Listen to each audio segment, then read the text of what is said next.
faster, say, well, look, in some states there's less than 200 cases. In many states there's less than 200 cases right now.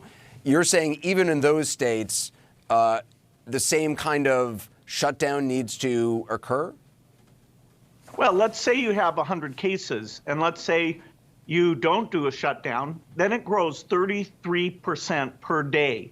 So you take 100, you get 1,000, you get 10,000. It's exponential growth.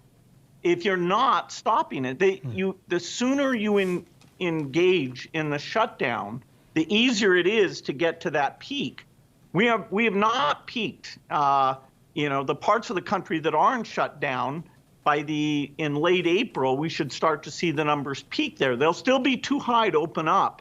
So you'll probably have to go another month to really get those numbers down. But any part of the country that has cases, and truthfully, because of our problems with testing, because we're not prioritizing testing the right way, that a lot of those places actually do have cases. But even if they have the 100, that will grow, and people do cross county boundaries. And so basically the whole country needs to do what was done in the part of China where they had these infections. Yeah, and it's worth pointing out again that states that had just a few cases last week have over 1,000 or sometimes 2,000 cases this week, to your point, Bill. The other thing I'm curious about, we keep hearing that the virus is going to dictate the timeline. Dr. Fauci has said that. When you look at this virus, we got 3.5 months worth of data now, 150 countries. If you apply all the analytics that Microsoft, all the analytics that we can possibly apply to this, is how this is going to sort of progress and end knowable? I mean, can you give a clear answer depending on what sort of mitigation measures we have in place? It's very likely that rich countries who uniformly throughout their country do a serious shutdown, that they will be able to avoid a high percentage of their population getting infected. That's what the exemplars, like some of the work in China and South Korea, are telling us.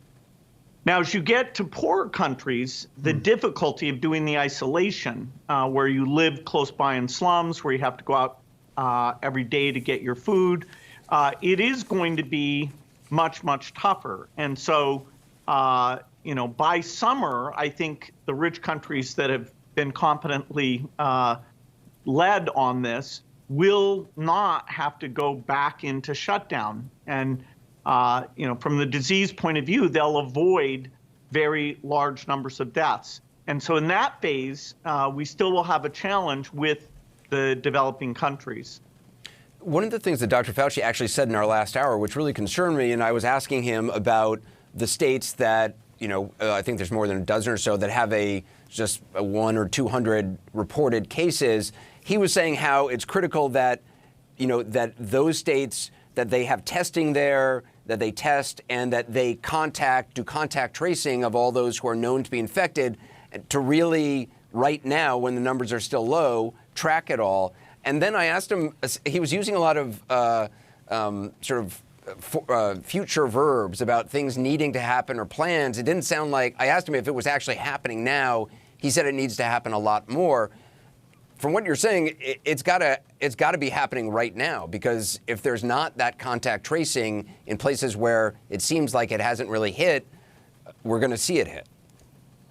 That's right. I mean, we wish that we'd shut down even sooner in places like New York. Then you would have not had the medical overload that is such a huge challenge for them.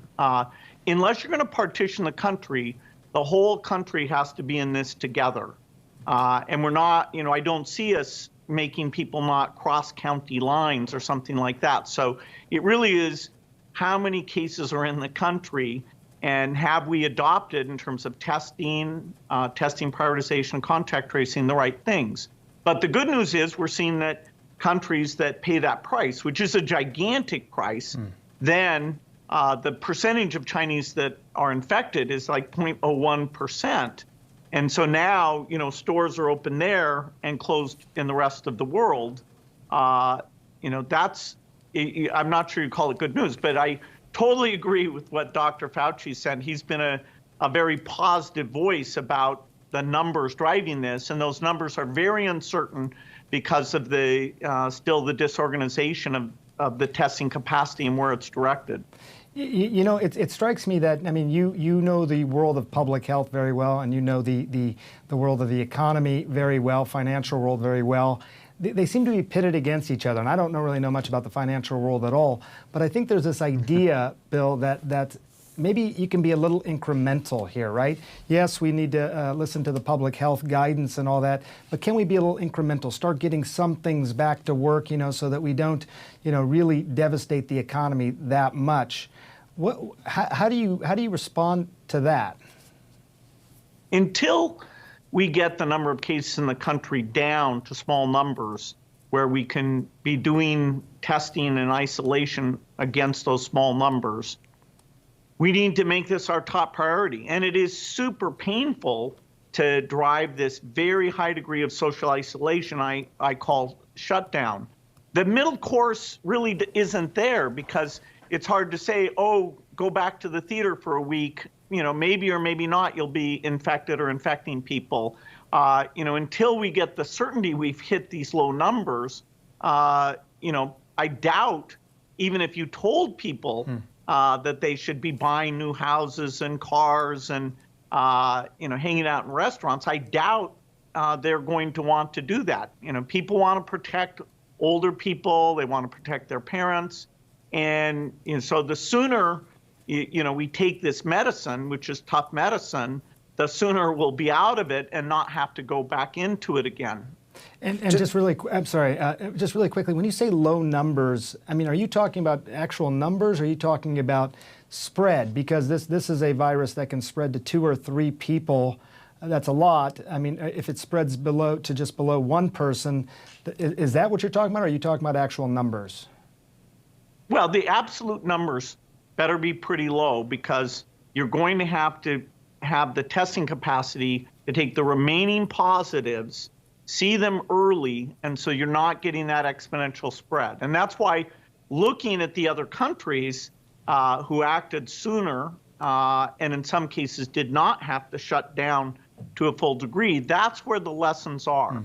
You know, they can show us, okay, what was the medical history? So you see if asymptomatics are spreading. But yes, the absolute numbers are going to have to be fairly low, and we'll have some degree of caution. We won't open up completely overnight, and you know, because we don't want quite the full exponentiation, even off of the small base that we'll get ourselves to.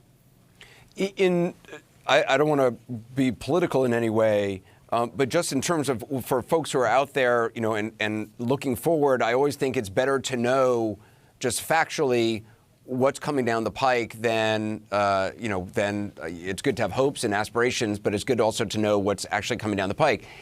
For people who are believing or imagining that, you know, in middle of April or early April, people are going to be able to gather together in churches for you know, Easter celebrations, or you know, go back to work in a regular way. Is it sounding like you're saying that that's not? You don't believe that's realistic? No, it's not realistic. The numbers are still going up. That only happens after the numbers have peaked and are going down a lot and getting down to an absolute level. You know, there are some good things happening. The work on a vaccine, although that probably will take 18 months, that's going full speed ahead. Our foundation is funding that. We're looking at getting vaccines to everyone in the world. So in the long run, that is the key thing. We had a really positive result that people were wondering, did you have to have a medical person swab you in this way that they stuck it deep in your nose? We were able to prove, which on Monday the FDA made official, that if you do a self-test where you don't have to have the medical worker with personal protection equipment, that self-test is as accurate as the one where the medical worker gives it. So that means that by self-swabbing, we'll be able to get a lot more tests done and only be limited by the PCR back-end capacity. So there's good news coming. One of the therapeutics, although none of them are proven out, but there are quite a few. We have a thing the foundation created called the Therapeutics Accelerator to really look at thousands of compounds and make sure we focus the human trials on the ones that have the most promise. So, innovation, some of which we could have done in advance, but innovation really is happening. But, when you look at those numbers, the U.S., now with the most cases, there is no state that has gotten to the point where their numbers are flat and are going down. And the testing capacity means we're quite blind to a lot of these cases right now. So it can be done, but we're not, the light is not at the end of the tunnel in terms of a mid-April reopening.